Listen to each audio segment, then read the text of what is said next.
Olá pessoal, aqui é Mike Shea, Casa de Davi. Estamos de novo para falar sobre avivamento, uma pergunta e um assunto que se levanta muito nos nossos dias. E eu estou falando sobre isso, porque eu quero contribuir nesse momento para identificar o quadro que nós vivemos, que é um quadro que necessita um avivamento, ou seja, a igreja não está, no geral, muito bem. Isso significa que os que se identificam como igreja, de forma geral, não estão bem. Outra coisa é gerar um desejo por aquilo que Deus está querendo fazer e querendo que façamos. Então, continuando com as nossas perguntas, quando começa avivamento? Bom, conforme o nosso conceito compartilhado até esse momento, e se você não assistiu os vídeos anteriores, eu encorajo você a voltar para o início da série, para receber o que eu ministrei desde então, porque a gente vem construindo a ideia. Mas a ideia basicamente é a restauração de uma aliança que foi quebrada. É restauração de um relacionamento que foi quebrado. Isso significa, em palavras bíblicas, por causa do pecado, nós morremos e há uma barreira entre nós e Deus, e o pecado gera. E a gente podia até fazer um estudo apresentando a Bíblia, na Bíblia, como no desenrolar da humanidade, no desenrolar da história, o ser humano, por causa do pecado, vai perdendo a noção de quem é Deus e o que ele fez. Parece que nos nossos dias, né? Quando se diz que homem pode ser mulher e mulher pode ser homem e ser humano pode ser bicho, essas coisas que são ridículas, parece que realmente o ser humano perdeu a noção total das coisas. E isso a Bíblia aponta como consequência do pecado. Aí se gera a necessidade do avivamento. Então, quando começa avivamento? Para nós, começa quando cai a ficha que estamos longe do Senhor. Nisso, nós podemos ser aqueles que preservaram a aliança e precisamos aperfeiçoar e aprimorar e desenvolver o nosso relacionamento com Deus, que está talvez num atraso, como também aqueles que estão desviados, como aqueles que também, por sua vez, nunca conheceram o Senhor. Então, são três frentes em que pode iniciar o avivamento.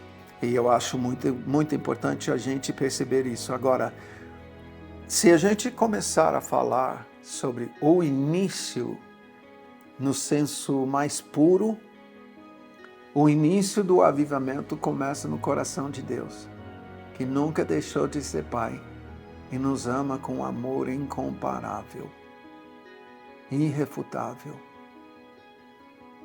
e imerecível. Ele nunca deixa de ser Pai. Não podemos confundir. Ele criou todos.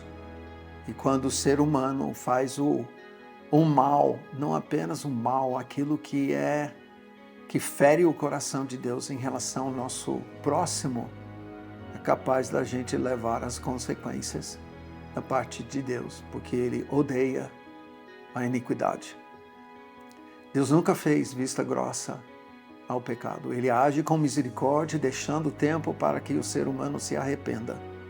A sua misericórdia se renova a cada manhã. Isso significa que Ele não executa o juízo que merecemos por causa dos nossos pecados a cada manhã, mas a misericórdia visa gerar arrependimento para que produzamos fruto de arrependimento para a salvação e assim voltar a Deus, voltar a andar com Ele, voltar a andar com o seu povo, voltar a andar nos seus estatutos, nos seus caminhos, nas suas leis. Sempre esse início, no senso mais puro, está no coração de Deus. Ele não deixa de vir atrás da gente.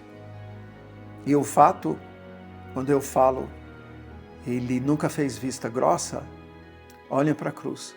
Se Ele fizesse vista grossa do pecado, Jesus não teria sofrido no nosso lugar. Mas sofreu. Isso revela que Deus tem um coração para nos buscar sempre. Ele está inclinado a vir atrás da gente porque Ele vê a gente como filhos.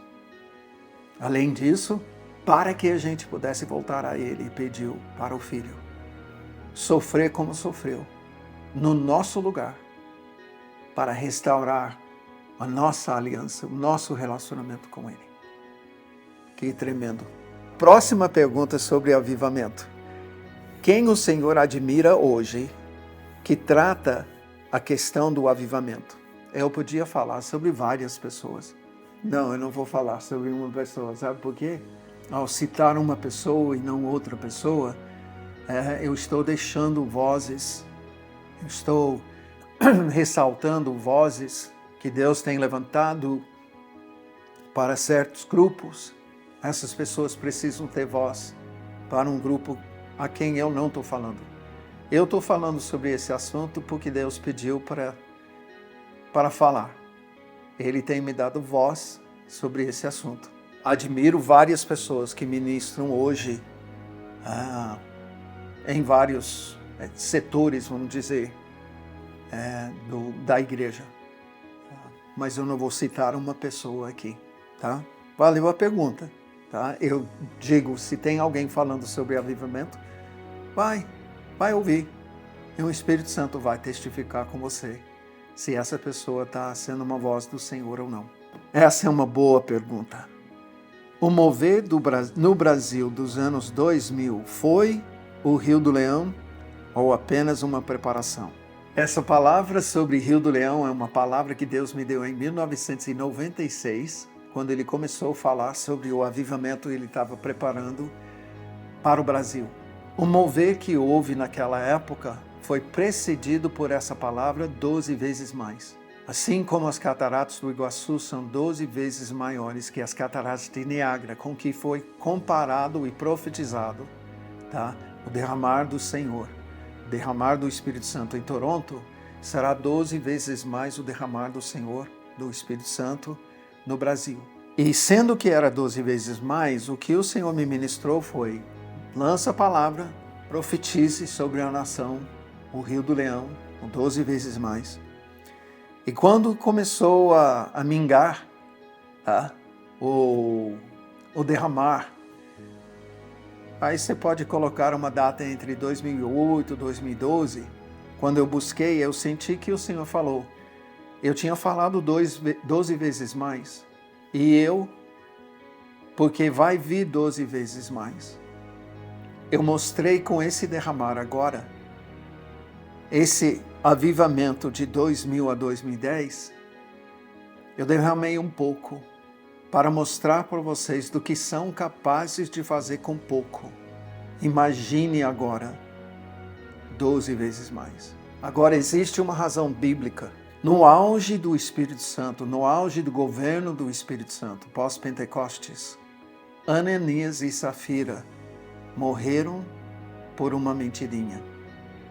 E havia uma presença tal do Espírito Santo na igreja primitiva em que Pedro, afirmou: escuta, você foi mentir, você não achava que o Espírito Santo iria falar comigo? Como é que você ousa mentir para o Espírito Santo? E isso mostra que o Espírito Santo estava conduzindo e governando a igreja primitiva de tal forma que ele não deixava uma coisinha dessa passar. E quando Ananias e Safira foram fulminados por causa das suas mentiras, isso gerou temor no coração de todos. E esse temor, para mim, é semelhante ao temor que Deus ministrou no Monte Sinai. Você pode ver em Êxodo 20, que o Senhor fala que Ele fez todos os sinais, os trovões, as trombetas, terremoto, mostrou o fogo, justamente para gerar temor no coração do povo de Israel, para que não pecasse. Eu acho que o que Deus estava fazendo com Ananias e Safira foi justamente ministrar algo que iria gerar o temor do Senhor no coração da igreja primitiva. E nós podemos ver em seguida que o Senhor curou tal qual Jesus, através dos apóstolos e discípulos do Senhor em Jerusalém. Há um temor que nós precisamos ter. Possivelmente, uma das maiores manifestações de Deus nesse derramar vai ser o espírito do temor do Senhor. Precisamos disso. E eu creio que foi por isso que o Senhor ministrou como ministrou, porque nós vamos ter no final esse ambiente que houve em Atos 5. Imagina hoje em dia, Ananias e Safira sobem para pregar, levantam ofertas, dirigem a adoração, dirigem o culto, aconselham.